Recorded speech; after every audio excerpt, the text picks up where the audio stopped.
Olá pessoal, nesse vídeo eu vou continuar tratando o tema da escravidão, que foi um comentário que me deixou assim bastante assustado, né, com o grau de desconhecimento mínimo sobre esse episódio que marcou aí mais de 3 séculos de história brasileira, né, que foi a escravidão.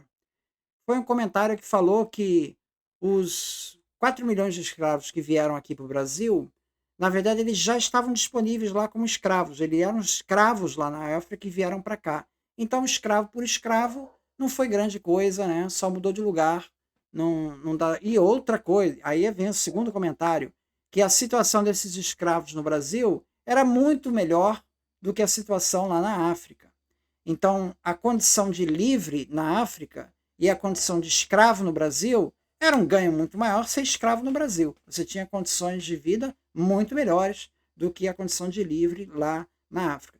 Então, assim, para a pessoa chegar nesse nível de argumentação, né, é porque realmente ela desconhece. E eu achei que seria interessante esse tema da escravidão. Então, eu vou tratar de alguns vídeos tentando mostrar esse cenário, né, do que seria a escravidão. Agora, nesse vídeo agora, eu vou trazer os comentários aqui de um livro do História da África, né, do José Rivair Macedo, tá? Eu não tenho ele aqui físico, eu tenho ele digital, né? Então, eu vou destacar alguns trechos que estão no livro, que vão explicar um pouco essa situação.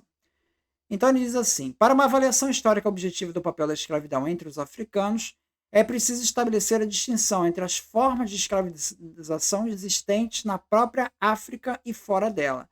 Porque desde os tempos remotos, as sociedades tradicionais africanas admitiam o cativeiro, embora os cativos aparecessem em minoria nas respectivas sociedades em que foram incorporados. Tanto quanto na Grécia, em Roma ou nas sociedades eslavas, euroasiáticas e orientais, a escravidão era uma forma social legalizada. As implicações do fenômeno ganharam outra feição quando os cativos passaram a ser considerados mercadoria de troca, sendo vendidos a traficantes oriundos de outros continentes. Sua inserção nas redes comerciais alimentou e ampliou a prática do cativeiro, dando origem a sociedades africanas escravocratas. Existe, portanto, uma evolução histórica da escravização que não podemos perder de vista, né? Tá? Outro ponto que ele chama atenção é essa ideia de africanos, né? Não é correto afirmar que africanos escravizaram africanos para vendê-los como escravos.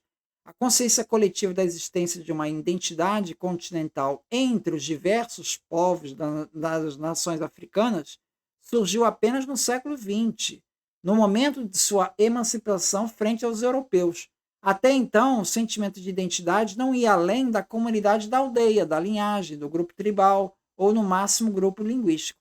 Então, não tinha essas divisões de estados e países naquela época, tá? Então, essa ideia de noção de africana como continente, todos os povos unidos, né?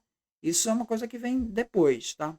Desse modo, pode-se afirmar com segurança que o fenômeno da escravidão era praticado em várias partes da África, da Etiópia a Madagascar, do Egito ao Magrebe, do Sudão aos povos da África Central. A redução ao cativeiro era o modo mais frequente de demonstração de poder político e econômico. Na África, indivíduos podiam ser reduzidos em cativeiro em 3 situações principais: por compra e venda, por dívida ou por guerra. Não resta a menor dúvida de que dos 3, a mais frequente lá na África era por guerra. É preciso compreender que os povos africanos encontravam-se organizados em sociedades hierarquizadas.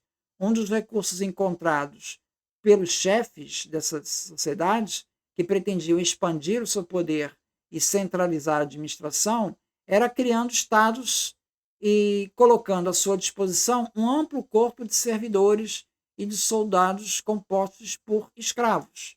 Quando Ibn Batuta visitou o Mali, em 1352, ele reparou que a guarda pessoal do Mansa, que seria o rei da época, era constituída de 300 escravos trazidos do Egito. O tráfico de cativos era um elemento de desagregação para as populações africanas. Os núbios foram sistematicamente, por exemplo, escravizados pelos egípcios, desde que pelo menos o segundo milênio antes de Cristo. A existência de escravos africanos negros é comprovada já no tempo das cidades greco-romanas. Mas os contingentes de escravos eram baixos, pouco expressivos na estruturação das sociedades escravocratas antigas. Um novo quadro ganhou forma a partir do século VIII de nossa era, quando os mercadores árabes muçulmanos e afro-muçulmanos passaram a comercializar em larga escala cativos trazidos do interior do continente. Nas relações comerciais das cidades Suali, os tráficos de escravos desempenhou o papel de primeiro plano, antecipando em séculos a grande diáspora negra que se abriria com as navegações através do Atlântico.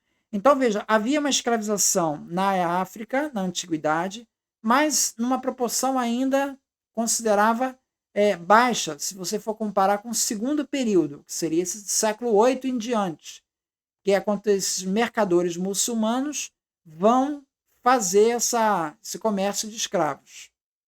E já tendo uma perspectiva religiosa nisso. Né? Até então, você não tinha essa perspectiva de escravizar ali um povo, né? uma raça ali. Né? E ali com os muçulmanos, você tem a ideia de escravizar aqueles que são os infiéis, aqueles que não são muçulmanos.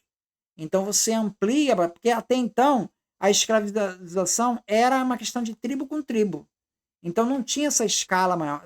Essa coisa ganhou uma escala muito maior quando você passa a escravizar quem não é muçulmano. Aí você ampliou bastante a possibilidade de escravos, entende? Então você passou para um outro patamar. O segundo polo irremediador do tráfico era o deserto do Saara. Tá? Então já falamos ali do norte da África. O segundo era o deserto do Saara.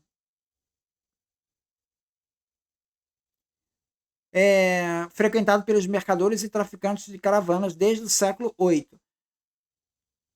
Os poderosos do estado do Sudão Ocidental e Central, Gana, Mali e Songhai, e o estado de Kanem-Borno, detinham o controle do fornecimento de escravos e de ouro. Ao que tudo indica, os homens e mulheres forçados a marchar através do deserto seriam redistribuídos aos mercados de escravos na cidade de Maghreb para o Egito e para o Oriente Médio. Então é um fluxo que vai da África para o Oriente Médio e para as cidades mediterrâneas da Europa.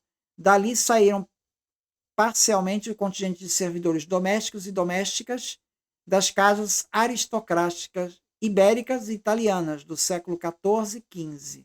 Tá? Na avaliação dos especialistas, entre os séculos VIII e XVI, a exportação através do Saara, Mar Vermelho e Oceano Índico foi mantida a uma taxa anual de 5 a 10 mil escravos por ano, né? O que equivale a um total de 7 milhões de cativos enviados em contingentes regulares, primeiramente para Damasco e Bagdá, e depois para o Cairo, e mesmo para cidades italianas como Roma, Florença e Veneza. Então, esse é o primeiro fluxo, não tem nada a ver com o comércio do Atlântico, tá? Esse é o primeiro fluxo que já era praticado ali na Europa, na África, e indo em direção à Europa, indo em direção ao Irã, Bagdá, Damasco, Roma, Florença, Veneza, países ibéricos, né? Portugal, Espanha.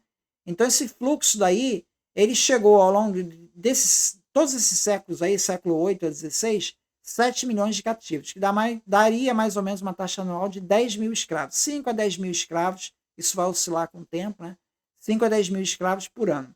Então essa é a taxa daí que está girando aí os tais comércios, que não é o comércio atlântico. Tá? Então vamos botar aí entre 5 e 10 mil. Tá? A principal área do tráfico internacional foi, entretanto, o Oceano Atlântico, no período compreendido entre o século XV e o XIX. Nesse caso, a regularidade e a intensidade do comércio escravocrata assumiram proporções que não podem ser comparadas com as rotas do tráfico através do Índico e do Saara. Luiz Felipe de Alencastro avalia em cerca de 10 milhões o total de africanos transferidos para o Novo Mundo. Então, se você pega aí 10 milhões pelo Felipe Alencastro, mas os dados chegam a 12 milhões. Né? Tem um site na internet, eu vou dar o link aqui, do Slave Voyages, que ele registra esse número de 12 milhões. Então, se você pegar esses 12 milhões aí para esses 400 anos, dá mais ou menos aí 30 mil por ano. Então, o que era 5 a 10 mil por ano, passou para 30 mil por ano, né? Então, houve um aumento aí de 3, 4 vezes mais. Então, é uma escala bem maior de escravos, tá? Esses escravos no comércio do Atlântico, primeiro eram ali na Senegâmbia, tá? Depois passou para a África Ocidental, ali depois para a África Central, no Congo, depois nas ilhas São Tomé e Príncipe, e depois Angola e Moçambique, Guiné. Então, esses são os principais centros de fornecimento de cativos, né? O Guiné, Angola e Moçambique já é do século XVIII em diante, tá? Então, os primeiros negócios envolvendo o tráfico foram realizados entre portugueses lá e os jalofos, lá na Senegâmbia, de onde a entrada dos mouros negros, que inundavam Lisboa no século XV ao século XVI. No decurso desse século, Portugal praticamente monopolizou o contato com os pontos de fornecimento do litoral da África Ocidental, uma média aí de 2.500 escravos por ano. Ao longo do século XVII, a principal área de fornecimento já passou a ser a África Central, de onde partiam 7 mil escravos por ano. E o tráfico servia primeiramente aos interesses dos mercadores nas ilhas de São Tomé e Príncipe, e depois aos mercadores portugueses, que iam revendê-los aos portos das capitanias criadas no Brasil durante os primeiros tempos da colonização. No século XVIII, o Golfo da Guiné, ali em Benin, né, ele passou a sediar os primeiros centros de fornecimento de cativos, embora os portos de Angola e Moçambique continuassem a ser frequentados pelos traficantes. Então, o que é importante destacar é essa mudança de escala. Ou seja, você tinha, no começo, um determinado fluxo de escravos, e com o mercado atlântico, essa demanda por escravos aumentou muito. Então, esses escravos, eles não eram escravos ali na África.